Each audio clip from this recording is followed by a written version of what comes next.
किशोरी राधा राधा राधा राधे। घोड़ा बन के आते हैं और बिल्कुल पाप से काले पड़े रहते हैं। काले पड़ने के बाद वह यह सोचते हैं कि अब मैं चलूं वृंदावन में और वृंदावन के रह। लोग कहते हैं लालच बुरी बलाए है, लेकिन हम कहते हैं बहुत अच्छी बलाए है लालच।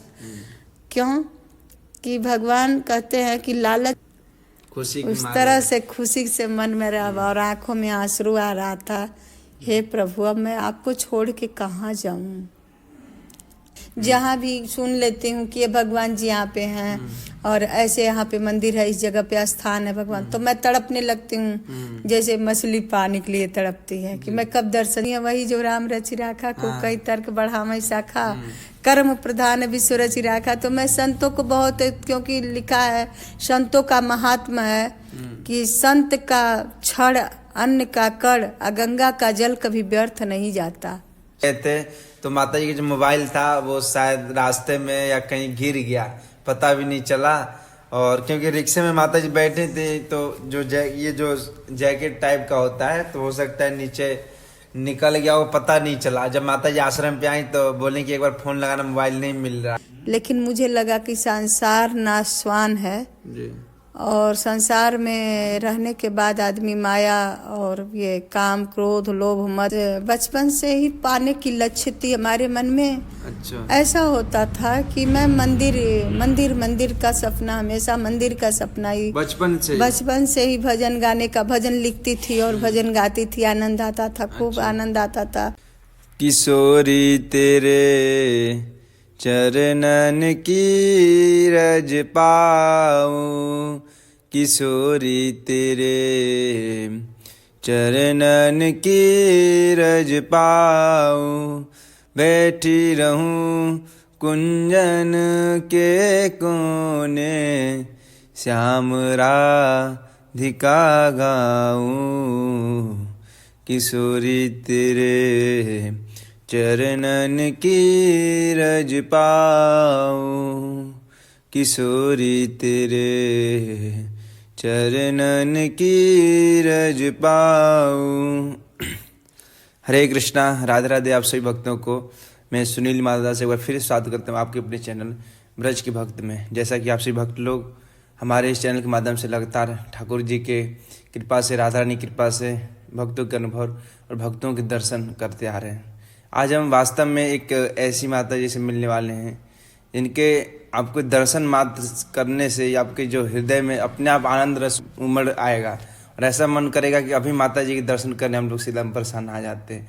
ऐसा आपके अंदर हृदय में भाव उत्पन्न हो जाएगा। आप सभी भक्तों को उनसे मिलने के लिए उत्कंठा जागरूक होने लगेगी। इतना सुंदर भाव है माता जी का किशोरी जी के प्रति। और देखिए, करीब बरसाना में 2 साल से वास कर रही हैं और बिल्कुल सन्यासी हैं। बिल्कुल उन्होंने सब कुछ, घर परिवार सब कुछ छोड़ दिया। किसके लिए? सिर्फ हम और आप लोगों के लिए, संसार के कल्याण के लिए अपना जीवन न्यौछावर कर दिया माता जी ने।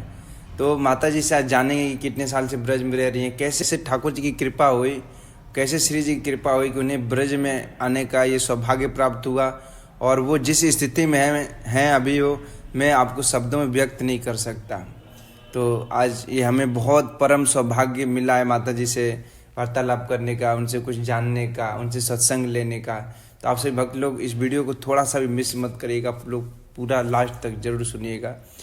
आइए तो हम और आप सभी भक्त लोग मिल के माता जी के चरणों में सर्वप्रथम कोटि कोटि प्रणाम करते। तो माता जी, हमारे जो भी भक्त लोग देख रहे हैं, दर्शक हैं, उन सभी की तरफ से और हमारी तरफ से आपके चरणों में कोटि कोटि प्रणाम, दंडवत। कोटि कोटि राधे राधे, राधे राधे, कोटि कोटि राधे राधे। इस राधे जी की पावन भूमि पर श्री बरसाना धाम पे भक्तों का जो भारी से भारी संख्या में भीड़ है जी। तो जो पावन पतित हैं वो पावन बनने के लिए राधा नाम का सहारा लेते जी। और जब राधा नाम का जो सहारा ले आज लोग कुंभ में जा रहे हैं, कुंभ लगा हुआ है जी। हर साल कुंभ नहीं लगता, 12 साल पर ही कुंभ लगता है। जी। और अगर कुंभ में जाके लोग पवित्र हो रहे हैं, नहा नहा के संगम में प्रयागराज में पवित्र हो रहे हैं। और ये राधा नाम ही ऐसी पवित्र पावन भूमि है जी। कि जो राधा वही प्रयागराज, जब सारे पापी लोग और सारे भक्त संत लोग अपने पाप धुल के चले जाते हैं, तो इस प्रयागराज की ऐसी महिमा में जो कई करोड़ों की भीड़ है, वही प्रयागराज हमारी राधा नाम की पावन भूमि बरसाना और वृंदावन में आकर के जी। और गधा बन के घोड़ा बन के आते हैं और बिल्कुल पाप से काले पड़े रहते हैं। काले पड़ने के बाद वह यह सोचते हैं कि अब मैं चलूं वृंदावन में, और वृंदावन के रज में आके लौटते हैं और खूब लोटपोट करते हैं, कई दिनों तक लोटपोट करते हैं, आनंद में डूबे रहते हैं और एकदम उजले हो जाते हैं, तब फिर प्रयागराज को जाते हैं। हमारी राधा नाम की ये महिमा है, ये महात्मा है। इसी तरह से 12 साल पर कुंभ आता है। अगर 12 साल भगवान के चरणों में श्री कुंज बिहारी, श्री राधा कुंज बिहारी का ये मंदिर है, और इस राधा कुंज बिहारी के चरणों में मैं समर्पित तो कम से कम लगभग लगता है कि 12 साल पहले से हूँ। आना जाना दर्शन करना होता था, लेकिन डायरेक्ट निवास वास करने के लिए मैं तीसरे साल लगा हुआ है जी। और डायरेक्ट गंगा मैया से हमने आग्रह किया प्रयागराज में नहाते समय, हे गंगा मैया मुझे राधा रानी को आप दे दीजिए और मेरी राधा रानी से मिलन करा दीजिए आप। मैं प्रयागराज नहाने गई थी और प्रयागराज में नहाने के बाद माघ मेले में मैंने गंगा मैया से बस यूं ही कही कि हे गंगा मैया आप मुझे राधा रानी से मिला दीजिए। और जब भी मैं जाऊं तो हाथ में जल लेकर गंगा मैया की आवाहन करती, देवी सुरेश्वरी भगवती गंगे त्रिभुवन ताड़ी तरल तरंगे शंकर मौल बिहारी बिमले ममत रास्तम तपत कमले गंग सकल मुद मंगल मूला गंग सकल मुद मंगल मूला सब सुख करनी हरन सब सूला। यह प्रार्थना करके और मैं कहती थी कि हे गंगा मैया आप मुझे राधा रानी से मिला दीजिए, मुझे राधा रानी को मुझे दे दीजिए। तो गंगा मैया ने ऐसी सुनी कि ब्रज के ही एक संत जो है वहाँ पर माघ मेले में और नित्य गोपाल दास जी के पंडाल में वो अपनी कथा पूजा करते थे, और उसी में संजोग से हम भी पहुँचे, उसी संगम पर उसी पंडाल में मैं भी पहुँची। तो संत ने देखे कि हमारे अंदर पता नहीं क्या देखे, मैं भी अपनी झोली झंटी निकाल के बैठी कुछ पाठ पूजा करने। तो संत बहुत प्रभावित हुए, बहुत मनमुग्ध हुए। फिर उन्होंने अनायास ही हमारी राधा नाम से हमारे पुकार किया कि राधा बिटिया आपने चाय पियो कि नाय।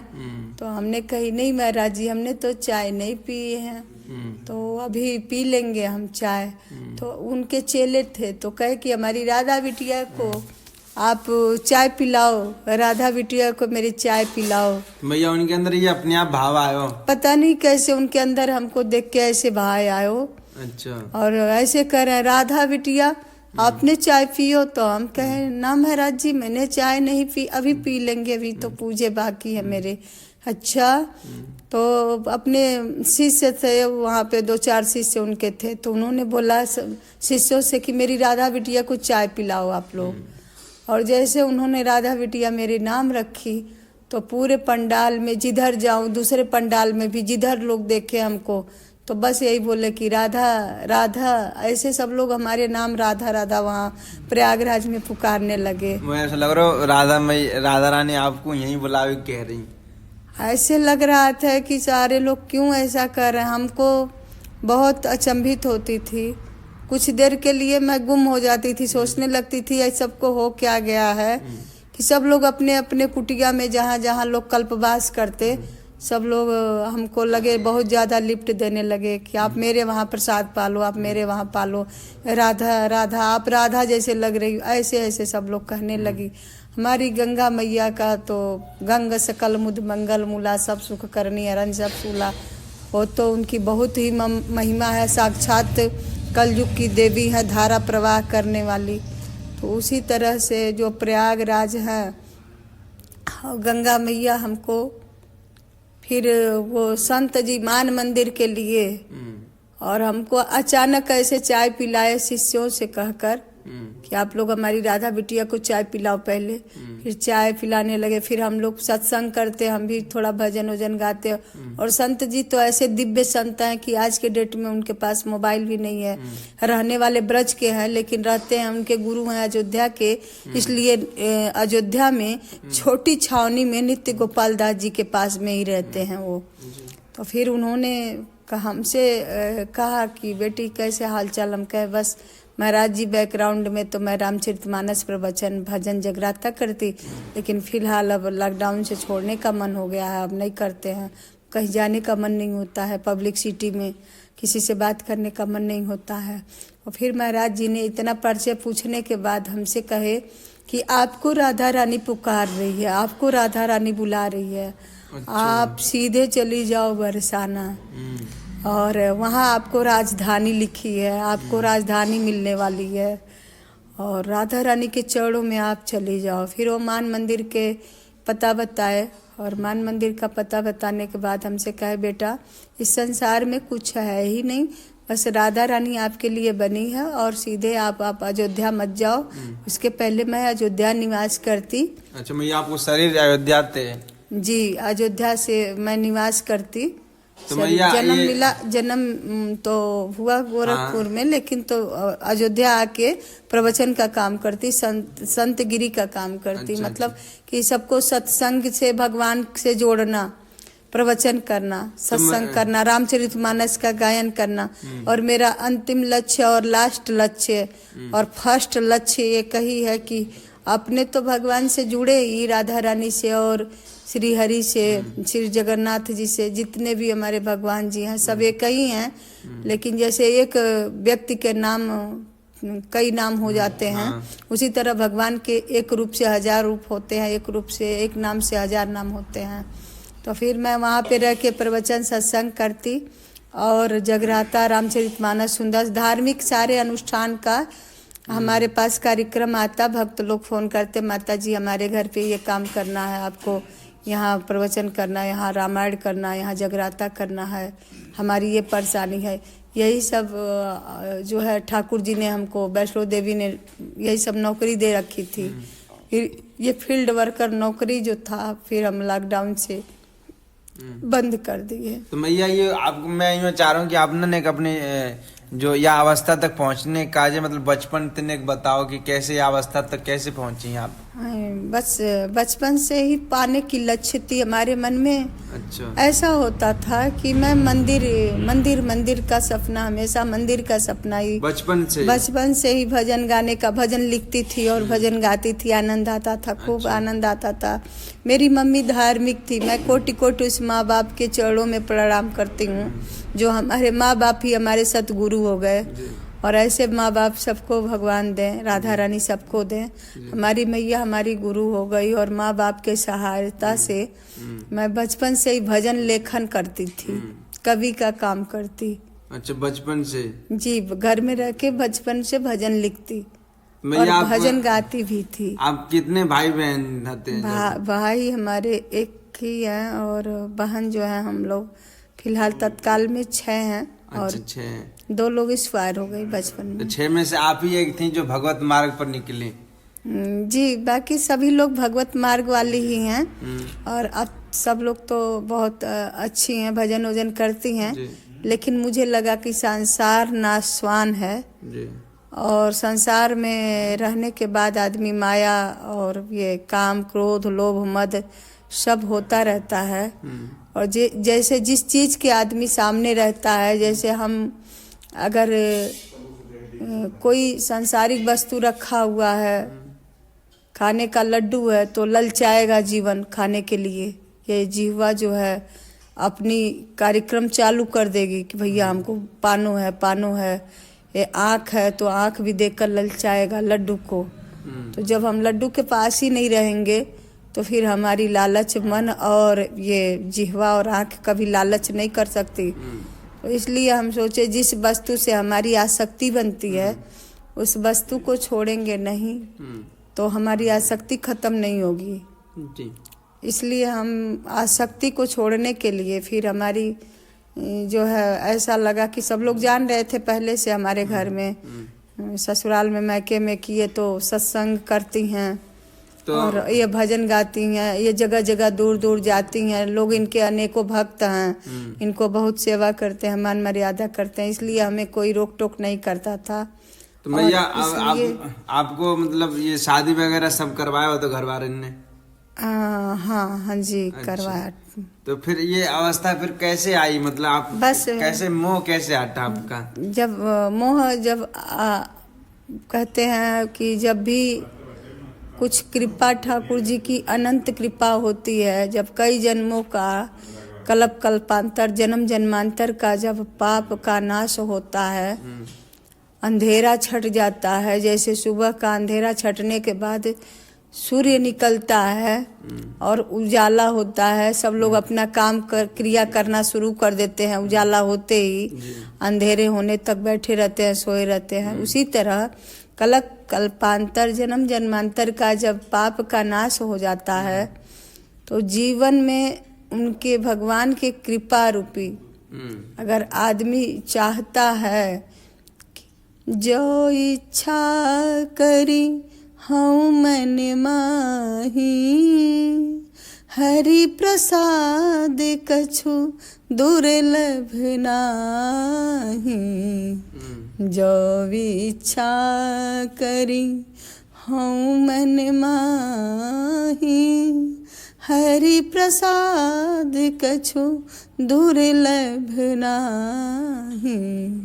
इस तरह से जब जन्म जन्मांतर कल्प कल्पांतर का पाप का नाश हो जाता है, जीवन का जब पूरे उदय होता है और उस समय जीवन का सूर्य निकलता है, कैसे कि जब भगवान की कृपा होती है, जब पाप छट जाता है तो भगवान की कृपा होती है। एक चौपाई तुलसीदास गोस्वामी जी ने हमको संदेश में दिया है कि मतलब इशारा किए हैं कि जोई जानते तुम देहु जनाई, जानत तुम्हें ही होई जाई, जोई जानत सोई देहु जनाई, जानत तुम्हें ही होई जाई। तो जब पाप कुछ अगले जन्म का कल्पांतर का पाप जब छट जाता है तो प्रभु अपने भक्त को अपने नाम के विषय में परिचय कराते हैं, और जब परिचय करा देते हैं तो भक्त अपनी मर्जी से इनके चरण में नहीं आ सकता।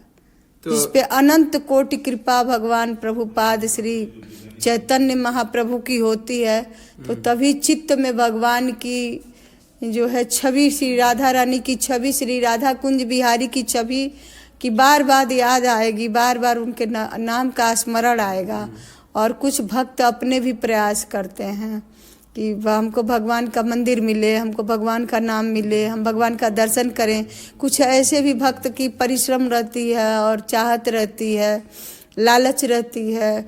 तो भगवान सोचते हैं कि जो हमारे पास कहते हैं गीता में अर्जुन से कि जो हमारे लिए एक कदम चलता है उसके लिए मैं 10 कदम दौड़ के उसको आगे कर लेता हूँ, हाथ पकड़ के खींच लेता हूँ।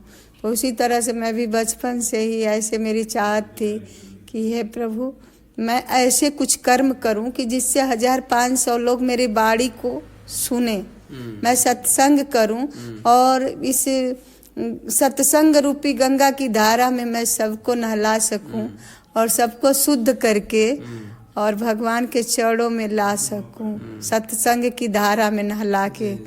क्योंकि कहते हैं ना कि धन से तो दान से तो धन पवित्र होता है और स्नान से तो मन पवित्र होता है, और जो सत्संग रूपी जो गंगा का धारा है उसमें जो स्नान करता है उसका मन तो ऐसा पवित्र होता है कि तुरंत भगवान के चरणों में डुबकी लगाने, उनके कृपा रूपी चरणों में और कृपा रूपी सागर में भगवान के डुबकी लगाने लगता है। सत्संग ऐसी गंगा की धारा है कि उसमें जो सत्संग की धारा में नहा लियो वो तो तुरंत भगवान की कृपा रूपी सागर में डुबकी लगाएगा और अनंत कृपा होती है भगवान को। श्री राधा कुंज बिहारी के मंदिर का जिस दिन हमको दर्शन हुआ और रात को ठहरी मैं, तो ऐसा लगा कि हमारे कई जन्मों का अब पाप लग रहा है, थोड़ा थोड़ा छट गया है।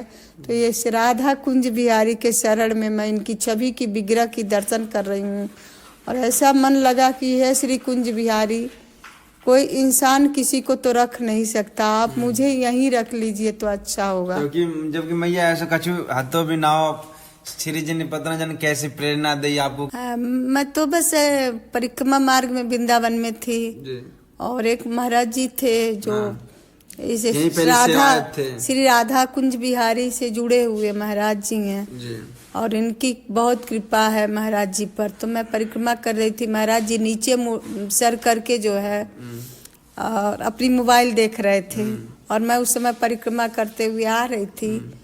तो मुझे पता नहीं ऐसा क्या लगा कि जब नीचे सर करके वो मोबाइल से कुछ देख रहे थे, कुछ किसी से बात करना था, नंबर डायल कर रहे थे, तो हम अचानक उनसे बात किए कि महाराज जी राधे राधे। जैसे लगा कि हमको साक्षात कुंज बिहारी श्री राधा रानी हमको प्रेरित कर रहे कि इनसे बात करो, कुछ करो ऐसे। जब ऐसे क्या पता कौन क्या है, जब ऐसे कहते हैं ना, वही है वही जो राम रचि राखा को कई तर्क बढ़ावे शाखा, कर्म प्रधान विश्व रचि राखा। तो मैं संतों को बहुत, क्योंकि लिखा है संतों का महात्मा है कि संत का क्षण अन्न का कण गंगा का जल कभी व्यर्थ नहीं जाता। संत का क्षण और अन्न का कण और गंगा का जल जो सेवन कर लिया तो उसकी जिंदगी कभी व्यर्थ नहीं बल्कि वो सार्थक हो जाती है। बिल्कुल माता जी, बिल्कुल। और संत का क्षण और गंगा का जल एक जगह टिकता भी नहीं है, वो तो धारा है, पवित्र धारा है, बहता रहता है, शुद्धि का धारा है वो। तो इसलिए हम संतों के संग लाग रे तेरी बिगड़ी बनेगी। तो किसी भी संत को बहुत पहले से देखती हूँ तो जरूर राधे राधे बोलती हूँ, माथा टेकती हूँ। तो मैं महाराज जी वहाँ पे खड़े थे तो मैं महाराज जी से बोली कि महाराज जी क्या आप कुंभ में नहीं जा रहे हैं क्या? तो महाराज जी डायरेक्ट मैंने बस उनसे यही कहा कि क्या महाराज जी आप कुंभ में चलना है, आपको जा नहीं रहे हैं? तो महाराज जी बोले कि हमारी तो राधा रानी के पवित्र भूमि में ऐसा हमारा स्नान हो रहा है कि जब मन एकदम खिलखिला रहा है, हम तो नहीं जा रहे हैं कुंभ में। और हमारे प्रयागराज तो यहीं आएंगे लौटने रज में राधा रानी के, तो हम क्या जाए। बस इतना चर्चा हुआ। फिर हम कहे महाराज जी क्या मतलब आप कहाँ से, आपका आश्रम कहाँ है? तो उन्होंने बताया बरसाना में श्री राधा कुंज बिहारी का आश्रम है, मंदिर है और वहाँ से मैं जुड़ा हूँ और वहाँ पे बहुत अच्छी राधा रानी की और कुंज बिहारी जी का कृपा है। और आप अगर दर्शन करना चाहें तो आप जा सकती हैं वहाँ पे। और वहाँ के जो महाराज जी हैं, जो पुजारी हैं, शायद आप ही को बोले हो, आप ही को बोले कि पुजारी जी बहुत अच्छे हैं, बहुत कोमल हैं और बहुत श्री राधा कुंज बिहारी के पात्र हैं और बहुत अच्छी सेवा करते हैं राधा कुंज बिहारी का और भक्तों का भी बहुत मान रखते हैं। आपने मेरे और भक्त को भी राधा रानी से जोड़ना चाहते हैं। तो फिर उन्होंने तुरंत जो है नंबर दिए। फिर मैं कुछ आधे एक घंटे तक उनको सत्संग सुनाई और भजन करी तो मन मुग्ध हो गया उनका। कह रहे हैं बहुत बड़ी भाग्य है जो आप हमसे मिली, बहुत अच्छी भाग्य है। फिर मैं मंदिर में, अटल बिहारी मंदिर में मैं जो अटल्ला चुंगी अटल बन के नाम से मैं वहाँ बैठ के सत्संग करी, भजन करी कुछ देर तक। तो महाराज जी बहुत प्रसन्न हुए, कह रहे हैं चलिए हो सकता है कि राधा कुंज बिहारी आपको आज मेरा आपके आशीर्वाद लगे और आपको हो सकता है कि दर्शन दे दें। तो मैं उस दिन वो आपका नंबर दिए, मेरा ही नंबर दिए थे, आपका नंबर दिए, मैंने डायल करी। शायद वो आपसे बात किए कि एक महात्मा जी मिली हैं, ऐसा भी आपसे बोले थे। वो बोले कि मैं तो उनको बोल दूंगा और आप बात कर लीजिए। मैं उनको बोल रहा हूँ कि माता जी मिली हैं और ऐसे ऐसे दर्शन करना चाह रही हैं और पता नहीं क्यों किसी भगवान की लीला के विषय में जब सुन जाऊं कि वो राधा कुंज बिहारी हैं, ललिता कुंज बिहारी हैं या ललिता बिहारी हैं, जहाँ भी सुन लेती हूँ कि ये भगवान जी यहाँ पे हैं और ऐसे यहाँ पे मंदिर है, इस जगह पे स्थान है भगवान, तो मैं तड़पने लगती हूँ जैसे मछली पानी के लिए तड़पती है कि मैं कब दर्शन जाके कर लूँ। ऐसी मेरी होती है कि मैं उस लायक नहीं हूँ, क्या मैं उस काबिल नहीं हूँ कि प्रभु आपका दर्शन पा जाऊं। फिर जो भी भक्त लोग परिचय देते हैं भगवान के प्रतिमा की विग्रह की, तो मैं उनसे कहती हूँ कि हमको भी दर्शन करा दीजिए, किसी तरह हमको भी दर्शन करा दीजिए। ऐसे मैं तड़पने लगती हूँ। मतलब वहाँ के जो ठाकुर जी है ना, वो आपको खींचने लगते हैं। हाँ, पता नहीं क्या, जैसे महिमा सुनती हूँ ना, ऐसे ही मैं तड़पने लगती हूँ कि मैं तुरंत अभी चली जाऊँ, अभी एक क्षण भी देर ना करूँ, जाके मैं दर्शन कर लूँ। तो फिर मैं जिस दिन वो नंबर दिए तो आपको मैंने फ़ोन करी, तो कही महाराज जी राधे राधे, आप बरसाना से मुझे नंबर मिला है से मंदिर में आने का। तो आपने कहा हाँ हाँ माता जी आप आइए, कोई बात नहीं है, दर्शन करिए राधा कुंज बिहारी जी का। जब दूसरे दिन मैं वृंदावन से बरसाना धाम में आई तो राधा रानी की कृपा ऐसी बनी कि जब राधा कुंज बिहारी मंदिर में मैं यहाँ पे प्रकट हुई, प्रकट क्या मतलब आगमन हुआ, और श्री राधा कुंज बिहारी का प्रागट्य छवि देखी मैंने। और प्रागट्य छवि देखने के बाद इसमें जगन्नाथ भगवान भी बैठे हुए आसन लगा के विराजमान हैं और ऐसे हाथ फैलाए हैं कि जैसे भक्त अब आ ही जाओ मेरे गोद में, ऐसे जगन्नाथ भगवान तो हाथ फैलाए बैठे हैं। तो हमें लगा कि अब असली जिस मंजिल की तलाश थी हमको, वो मंजिल यही है। बिल्कुल। वो जिस दिन का तलाश था, आज वही दिन, आज ही से राधा कुंज बिहारी के मंदिर में मैं प्रवेश करी। तो हमको यही लगा कि अब जिंदगी में ये प्रभु जिसकी तड़प थी, मुझे वह तड़पती थी, लग रहा है कि आप ही हैं, मुझे आप कहीं जाने न देते तो अच्छा होता, आप अपने पास रख लेते। हो सकता है कि मैं महाराज जी से बोलूं तो महाराज जी लोग मना कर दे कि नहीं यहाँ नहीं रहना है। और भाव क्या समझे इंसान, भगत के बस में है भगवान। भक्त का भाव तो भगवान ही भाव का मान रखते हैं। तो मैं कही आप तो सब सुनते भी हैं, बोलते भी हैं, करते भी हैं, शायद महाराज जी लोग सोचेंगे कि भाई माता जी को हम नहीं रख सकते। फिर मैं मन ही मन राधा कुंज बिहारी से कहने लगी कि हे राधा कुंज बिहारी, आज मेरे जगन्नाथ भगवान, मैं हृदय से जगन्नाथ भगवान को भी बहुत मानती हूँ, और जगन्नाथ भगवान का दर्शन करने मात्र से एक एक दिन का, एक एक मिनट का जो पाप हो जाता है जीवन में भक्तों के, वो छीड़ हो जाता है, छट जाता है। इसलिए जगन्नाथ भगवान का दर्शन तो वही कर पाएगा कि जो जगन्नाथ भगवान जिसको चाहेंगे। इसलिए मैं जब यहाँ की सजावट और यहाँ की कृपा और प्रागट्य छवि देखी श्री राधा कुंज बिहारी का, तो मेरा मन ऐसे वो हो गया, मुग्ध हो गया कि जैसे घटाओं में बादल छाते हैं तो कितने जो है मोर नाचने लगते हैं, खुशी उस तरह से खुशी से मन मेरा और आंखों में आंसू आ रहा था। हे प्रभु, अब मैं आपको छोड़ के कहाँ जाऊं, अब मैं आपको छोड़ के मेरा कोई और स्थान नहीं है। सही में माता जी, ये संसार में तो कोई है ही नहीं अपना। और कह तो रही हूँ कि जिस तरह से संसार को लोग असली सुख को छोड़ के लोग नकली सुख के पीछे पड़े हुए हैं। ये संसार एक माया रूपी सागर है। इसे कैसे बचेंगे माता जी? जैसे सागर का पानी सिर्फ देखने के लिए होता है, और सागर का पानी देखने के लिए होता है, और एक तट पे खड़े रहे तो दूसरा तट दिखता भी नहीं है कि कहाँ तक है। हाँ, बिल्कुल। सागर का एक तट पे अगर आप खड़े हैं तो दूसरा तट कभी नहीं दिखेगा। और सागर का पानी पीने के लिए नहीं है, देखने के लिए, आनंद करने के लिए है। उसी तरह से ये संसार एक माया रूपी सागर है। जन्म तो आदमी जानता हम इतने दिन के हो गए, लेकिन मरना नहीं उसको दिखता कि हम कब मर जाएंगे, ये उसको नहीं दिखता है। और जिस दिन जो भगवान के नाम का सहारा लेते हैं और सिर्फ 12 साल में भगवान का सुमिरन कर लिए और 12 साल भजन कर लिए, तो जिस तरह 12 साल के बाद कुंभ लग जाता है प्रयागराज में या वृंदावन में या हरिद्वार में, उसी तरह कुंभ उसके शरीर में ही लग जाता है, वो पवित्र पावन हो जाता है।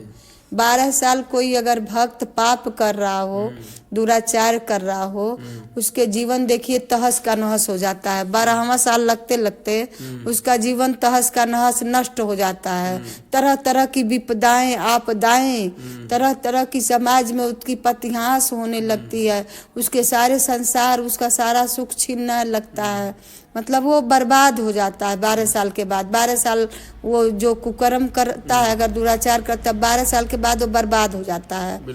और जो भगवान की कृपा पात्र होता है, अगर 12 साल धीरे धीरे एक एक बूंद से घड़ा भरता है, अगर वो भगवान से यही प्रार्थना कर रहा है, प्रभु आप हमको सतमार्ग दिखाइए, आप हमको अपने रास्ते पर दिखाइए, सतपथ पे चलाइए, क्योंकि दया धर्म का मूल है पाप मूल अभिमान। तो जब तक दिल में आदमी दूसरे के प्रति दया नहीं रखेगा, सम्मान नहीं रखेगा, तब तक भगवान भी उसका सम्मान नहीं करते हैं और उसके प्रति दया कोई नहीं करते हैं। भगवान कहते हैं जो हमारे भक्तों का देख रेख करता है, मैं उसके पीछे पीछे चलता हूँ, मैं उसकी देख रेख करता हूँ। जो स्वयं अपना देख रेख कर रहा है और अभिमानी, मैं उसको क्या देख रेख करूँगा। इसलिए भगवान कहते हैं कि 12 शास्त्र में लिखा है कि 12 साल अगर आदमी भजन पूजा कर लिया, थोड़ी सी सुमिरन कर लिया, तो 12वां साल लगते लगते उसका पाप जो है, एक भी पाप नहीं रहता है, उसको मैं प्राप्त हो जाता हूँ और उसके शुभ कर्म फिर चालू हो जाते हैं और हमको वह भक्त प्राप्त हो जाता है। तो हमारे अंदाजा, जो मेरा अनुभव है जिंदगी का, मुझे ऐसा लगता है कि सुख वैकुंठ में ऊपर जाके नहीं है, आनंद वैकुंठ ऊपर नहीं है, यहीं पर है। लेकिन बस उसको भगवान के नाम का लालच आ जाए, और लालच करनी बुरी बात नहीं है। लोग कहते हैं लालच बुरी बलाए है, लेकिन हम कहते हैं बहुत अच्छी बलाए है लालच।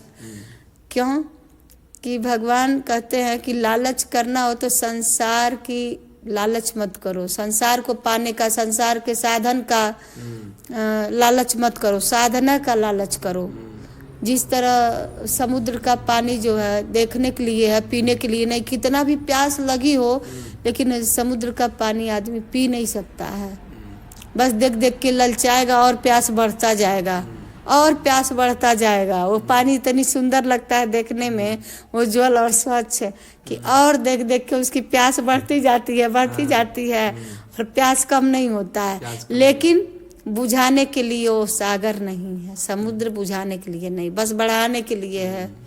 तो उसी तरह माया रूपी ये जो सागर है, तो कुकर्म रूपी प्यास जगाता है, दुराचारी रूपी प्यास जगाता है हमारे मन में। अगर इस माया को देखते हैं, माया सागर को देखते हैं, संसार सागर में हम पढ़ते हैं, अगर इसको देखते हैं तो देखने में तो बहुत सुंदर लग रहा है, ये भी जिस तरह समुद्र लगता है।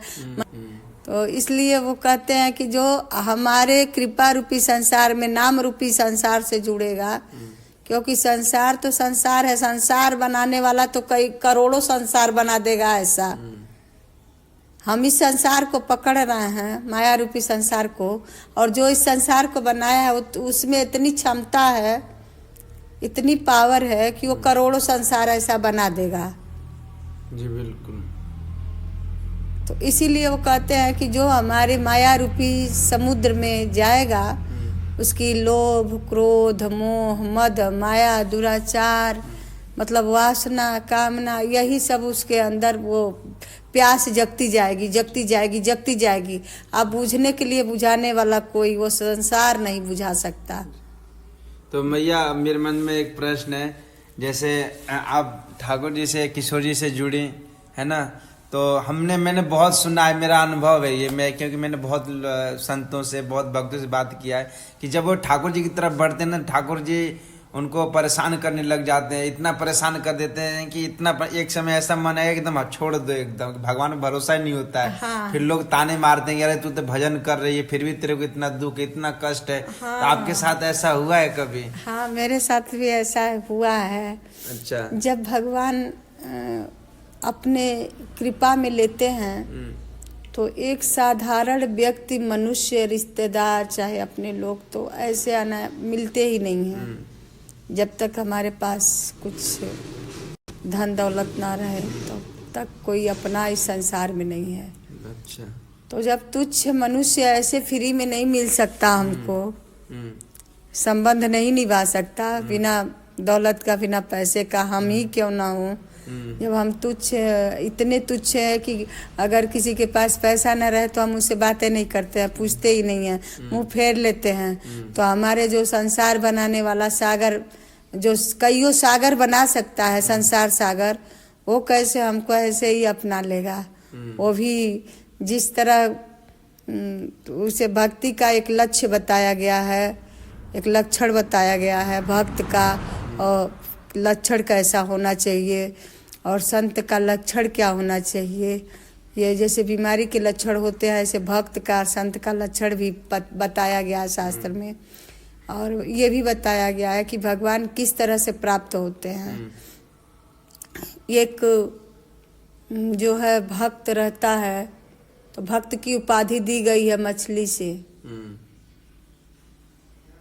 जिस तरह भक्त को कैसा होना चाहिए कि जिस तरह मछली को बाहर जल से निकाल दिया जाए, तड़पने लगती है और तड़पते तड़पते प्राण त्याग देती है अगर उसको जल ना मिले। तो उसी तरह से संसार के सागर से जब भगवान बाहर निकालते हैं, अब मैंने अभी अभी बताई कि संसार एक समुद्र है जो इतना सुंदर है, खाली प्यास ही प्यास जगाएगा, बुझाएगा नहीं। तो इसी तरह संसार से भगवान दूर करते हैं तो संसार के हर वस्तुएं छीनते हैं। क्यों हमारे लिए वो ऐसा समुद्र का जल है खरा कि हमारी प्यास नहीं बुझा सकता है। तो प्यास तो हम ही बुझाएंगे। तो ये पड़ा हुआ है जल के लालच में, संसार सागर के समुद्र लालच में पड़ा हुआ है और इसकी प्यास तो बुझने वाली नहीं है। तो वह जो जब छीनते हैं, कहते हैं भागवत में दिए हैं कि जिसके ऊपर मैं अनुग्रह अनुकंपा करता हूँ और अपने से ज़्यादा जिस भक्त पे मैं अधिक से अधिक अनुकंपा करता हूँ, कोटि कोटि अनुकंपा रहती है, उसका सब हरण कर लेता हूँ। बिल्कुल। परिवार हरण कर लेता हूँ, धन हरण कर लेता हूँ, सारा सुख सुविधा हरण कर लेता हूँ। अगर कोई ये बताए कि हम जा रहे हैं मदद करने, तो फिर उस आदमी के ऊपर भी कोई न कोई बाधा डाल देते कि उसका मदद मत करो, उसका मदद करने ही नहीं देते हैं किसी को। तो ऐसे ऐसे भगवान की कृपा के लिए सब क्रियाएं होने लगती हैं जीवन में। लेकिन इस बात को जिसके अंदर थोड़ा सा भी आस्था प्रकट हो जाता है, भगवान के प्रति विश्वास हो जाता है, तो जिस तरह प्रहलाद पर सिया राम कथा कितनों ने लिखी, तुलसी जैसी मर्याद कहाँ, नरसिंह बसे प्रतिखंभन में, पड़ काढ़न को प्रहलाद कहाँ। जिस तरह प्रहलाद के पिता हिरण्यकश्यपु जो है इतना दंड दिए फिर भी उनको कुछ असर नहीं हुआ। अग्नि का, होलिका फुआ लेके बैठ गई अग्नि में, उस अग्नि का भी उनके ऊपर असर नहीं हुआ। और हाथी से कचलवा दिए, काले नाग के कुआं में पड़वा दिए, फिर भी उनको कोई भय नहीं लगा, कुछ उनको प्रहलाद जी को असर नहीं पड़ा। उसी तरह से जो भक्त उनके नाम पे विश्वास करने लगता है, दुख तो आता ही रहता है, क्योंकि प्रारब्ध की जो हम बुरे कर्म करके आते हैं उसी के हिसाब से दुख तो पड़ता रहता है। लेकिन हमारे ठाकुर जी के श्री राधा कुंज बिहारी की कृपा से उस दुख को आदमी सहजता में ऐसे ही सह लेता है, जैसे लगता है हमारे ऊपर दुख नहीं है तो हमारे अपने कर्मों की प्रारब्ध की कमाई है, जिसमें ठाकुर जी का कोई दोष नहीं। हम तो बहुत बुरे हैं, हम तो पापी हैं, हम तो दुष्ट हैं, हमको तो भगवान जी कभी न कभी अरेस्ट करवे करेंगे। अपने दरबार में ले जाइबे करेंगे। लाइन में लगे रहेंगे तो नंबर कभी न कभी अइबे करेगा, जरूर आएगा। जब लाइन में नहीं रहेंगे तो हमारे डॉक्टर इलाज भी नहीं करेंगे, नंबर ही नहीं आएगा। तो भक्त को विश्वास हो जाता है तो करोड़ों दुख की बरसात हो फिर भी उसको कोई प्रहलाद की तरह असर नहीं होता है, शरीर से टच नहीं करता। देखने में दूसरों को देखने में ऐसा मेरे भी साथ हुआ। मेरी बहन कहती पागल हो गई है ये, आपको बोलते थे? हाँ, पागल हो गई है। अच्छा। इतना दुख पड़ता है इसके, और ये पता नहीं क्या भगवान कल जो हुआ है मैं क्या बताऊं। हाँ, कल हुआ। कल मैं बताता हूँ कि कल क्या हुआ कि माता जी अभी 2 दिन से हैं यहाँ पे, है ना। तो एकदम से मतलब शाम को 8 बजे तो माता जी अभी कहीं रही थी, तो उन्होंने बोला कि हमको सामान लेके जाना है, सामान लेके आना है। तो माता जी के पास एक फ़ोन था, है ना, एंड्रॉयड फ़ोन था। तो उसमें क्या है कि सत्संग वगैरह, भजन वगैरह। देखिए अब लोग कमेंट करते हैं कि माता जी चलो मतलब हम संत बन गए तो हमें मोबाइल की क्या ज़रूरत है, उस चीज़ की क्या ज़रूरत है। मेन ये होता है कि हम उसको यूज कैसे कर रहे हैं माता जी, इस्तेमाल कैसे कर रहे हैं। जैसे सब मार्केट में है, हाँ, तो सब्जी और हर प्रकार के सामान उपलब्ध हैं। अब जो आपको पसंद है वही ले आएंगे। तो हमारा बस ठाकुर जी से नंबर लगाने के लिए कि मेरा ठाकुर जी के पास नंबर लग जाए। तो सोते समय पद सुनती हूँ, भजन सुनती हूँ, कथा सुनती हूँ, जरूरी भी है, तो मुझे शांति मिलती है। क्योंकि जब हम रात में जब सोते हैं तो जो कथा सुनेंगे, जो भगवान का स्मरण करेंगे, तो ही हमारे रात में सपने में वही चीज हमारे सपने में आएंगे। भगवान जी का विग्रह, उनका भजन, हम वही रात भर लीला हमारे सपनों में चलेगी। और जब आदमी भजन नहीं सुनेगा सोते समय और दुनिया संसार की बातों को सोच के सोएगा तो बुरे बुरे सपने देखेगा, उसके साथ सोने में भी बुरी ही हरकत होती है। तो इसलिए मैं भजन और कथा सुनने के लिए कि मेरे भगवान मेरे सपने में भी आ जाए कभी, तो एक बार हमसे दरस परस हो जाए। और ऐसे हम प्रयास जारी रखेंगे तो कभी न कभी कथा सुनते सुनते सोएंगे तो हो सकता है कि भगवान हम भजन करें, सपने में भी हम भजन करें तो भगवान के मंदिर में बैठ के।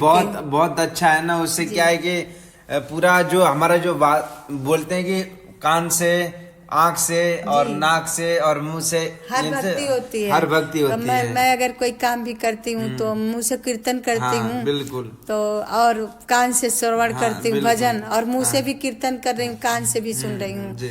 और आँखों से क्या करती हूँ, एक दर्शनम भक्ति होती है, एक श्रवणम भक्ति होती है, एक जो है कीर्तनम भक्ति होती है, जीवम भक्ति। इस तरह से सारी भक्ति क्रियाएं करें। अब ठाकुर जी का प्रसाद बना रहे हैं तो ठाकुर जी के छवि का विग्रह का दर्शन कर रहे हैं कि पता नहीं ठाकुर जी को अच्छा बना रहे हैं कि नहीं बना रहे हैं। और उसके बाद कान से भजन सुन रहे हैं, हाथ से उनकी प्रसाद के लिए कुछ काम कर रहे हैं। तो हमारी सारी जो है 10 इंद्रियाएं ठाकुर जी के सेवा में लगी हैं। तो इससे बड़ी सौभाग्य जीवन में और क्या हो सकता। माता जी मेरे अंदर, आपने बोला, मेरे से तो बोला नहीं, लेकिन मेरा अंदर से भाव है। क्योंकि मैं भक्तों में बताऊं कि कल शाम को जैसे गए थे तो माता जी का जो मोबाइल था वो शायद रास्ते में या कहीं गिर गया, पता भी नहीं चला। और क्योंकि रिक्शे में माता जी बैठे थे तो ये जो जैकेट टाइप का होता है तो हो सकता है नीचे निकल गया, वो पता नहीं चला। जब माता जी आश्रम पे आई तो बोले कि एक बार फ़ोन लगाना, मोबाइल नहीं मिल रहा है। तो मैं फ़ोन लगाया तो मोबाइल स्विच ऑफ तुरंत। तो उसके बाद थोड़ा मतलब माता जी परेशान हो गई कि मोबाइल नहीं मिल रहा है, क्योंकि उनको कष्ट हुआ ना, क्योंकि जिस कार्य के लिए ली थी वो ठाकुर जी का भजन वगैरह सुनती थी, तो उनसे थोड़ा मतलब काफ़ी और ज़्यादा अटैचमेंट बढ़ जाता है ना ठाकुर जी से, बहुत ज़्यादा वो हो जाता है। उसमें तो ठाकुर जी का बार बार स्मरण होता है कि जब भी रात में उठूँ तो 2 बज रहा है, कभी उठूँगी तो देखूँगी 1 बज रहा है, कभी उठूँगी तो 2 बज रहा है, फिर 3 बजे 4 बजे उठना होता है। इसलिए एक वो भी होता है और एक पद लगा के माता जी मैं इतना तो मैं कह सकता हूँ, जो भी हमारे भक्त लोग देखते हैं, ये सेवा आपके लिए मैं जिम्मेदारी लेता हूँ, जरूर करवाऊंगा। जो भी 2 दिन 4 दिन 5 दिन जो भी लगे, ये मैं सेवा आपको जरूर करवाऊंगा माता जी। ये मैं आपको, जब भगवान भी अपने दरबार में बुलाते हैं तो पहले उसके साथ इतना बुरा होता है भक्त के साथ, क्यों कि कहीं भगवान सोचते हैं अभी भी इसके मन में कहीं आसक्ति होगी तो ये अभी भी इतना घटना घटा दो कि अभी भी भाग जाए, अभी भी छोड़ दे, अभी भी छोड़ दे, लेकिन अभी भी छोड़ दे। अभी तो बहुत सारी घटनाएं हैं, अभी तो एक वीडियो में नहीं शो कर सकता, लेकिन जितना मैंने सुना है ना, इतना कष्ट किसी को नहीं मिला होगा। अरे रोने वाले हमारी बहनें रोती, हमारे दुख पे हमारी बहनें रोती, और मतलब हमारे न रहने में लोग आपस में बात करती हो तो पागल हो गई है भगवान के नाम में, उसके साथ ऐसे होता है, इतना दुख है, इस तरह से कष्ट है, इस तरह से पीड़ा, पगला गई है वो, तो ऐसे लोग पागल की उपाधि देते थे। भैया एक मेरे मन में और प्रश्न है, और जब भक्तों में जाती थी, कथा करने जाती, और जब मैं रामचरितमानस का गायन करती, भजन करती, तो भक्तों में, संतों में जब जाती तो हमारी मीरा की उपाधि मिलती थी हमको, कि पास रहती तो वो लोग कहती है तो पागल हो गई है, इतना दुख पड़ता है इसके ऊपर, फिर भी उधर ही भागती है। फिर भी पता नहीं कौन से भगवान इसके हैं, किसका भगवान होते तो इसका कष्ट नहीं कट जाता, दुख नहीं चला जाता, इसको इतना दुख मिलता है, भगवान रहते तो इसका दुख नहीं हर लेते, और ऐसे दुख पाती भगवान रहते तो ऐसे ही यही कर रही है, पता नहीं क्या करती है। ये राधा कुंज बिहारी कितने चमत्कारी हैं, बस जो इन पे विश्वास कर ले और आके इनका दर्शन कर ले, वो इनका चमत्कार देख लेगा कि हमारे राधा कुंज बिहारी कितने चमत्कारी हैं, कि जो भक्त इन पे विश्वास कर लिया ना, उसके जीवन को ही एक कुंज बना देंगे। बिल्कुल बिल्कुल माता जी, उसके हर घड़ी, हर सांस को एक कुंज बना देंगे। मैं आज पहली बार और अपने लीला में प्रवेश करा देंगे, ऐसी कृपा पात्र हैं ये। बिल्कुल, जी जी। बहुत, और बहुत, श्री राधा, मेरा तो यही जीवन का लक्ष्य है। श्री राधा राधेति मे जीवनम, श्री राधा राधेति मे जीवनम, श्री राधा राधेति मे जीवनम, साध्यम राधा साधनम यस्य राधा, मंत्रो राधा मंत्रदात्री च राधा, सर्वं राधा जीवनम राधा, श्री राधा राधा वाचिकिम तस्य शेषम। बहुत सुंदर माता जी। ओम कृष्णाय वासुदेवाय हरये परमात्मने प्रतः क्लेश नाशाय गोविंदाय नमो नमः। श्री राधा नाम तत्व को सब लोग नहीं जानते, और जिसको हमारी राधा जी कृपा करके और राधा कुंज बिहारी जी जना देंगे, तो उसके लिए तो राधा नाम क्या है। एक छोटा सा भजन इस पे मैं खुद को लिखी हूँ, बनाई हूँ, कि भज मन राधा चरण सुखदाई, भज मन श्री राधा चरण सुखदाई, भजु मन श्री राधा चरण सुखदाई। बहुत सुंदर माता जी। और जिन चरण रज शंकर आए, नंदगाम में आशेश्वर पर्वत पे मेरी राधा रानी और बिहारी जी विराज रहे। आशेश्वर पर्वत है नंदगाम में, हाँ, ये आप जानते होंगे। जी। तो मैं ये जानती हूँ, जिन चरणन के काजे हमारे शंकर जी त्रिलोकी नाथ कैलाश पर्वत से उतर कर आके ब्रज बन गए। ब्रज मतलब एक शिला होता है, पत्थर को शिला कहते हैं, और जब बड़ा हो जाता है वही पत्थर शिला बन जाता है तो पहाड़ कहते हैं, उसी को पर्वत कहते हैं। तो इसको अध्यात्म में मैं, ये मेरे मन में ऐसे दिमाग में आया कि ये राधा नाम के लिए तो, राधा रानी के चरण रज के लिए तो शंकर जी आए ब्रज में नंदगाम में। और क्या, जिन चरण रज शंकर आए नंदगाम में, आशेश्वर पर्वत कहलाए। राधा चरण रज पाए अति मन हर्षाई, भजू मन श्री राधा चरण सुखदाई। आज की सत्संग ने बिल्कुल आनंद ला दिया बिल्कुल हृदय रस में। ऐसे विष्णु जी आए हैं, गिरिराज पर्वत हो गए हैं।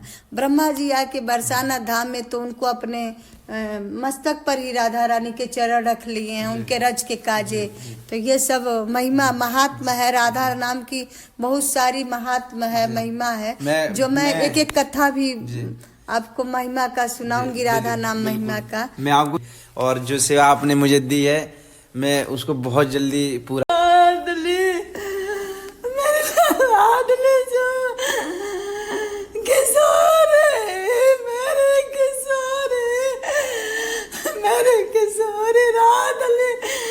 राधा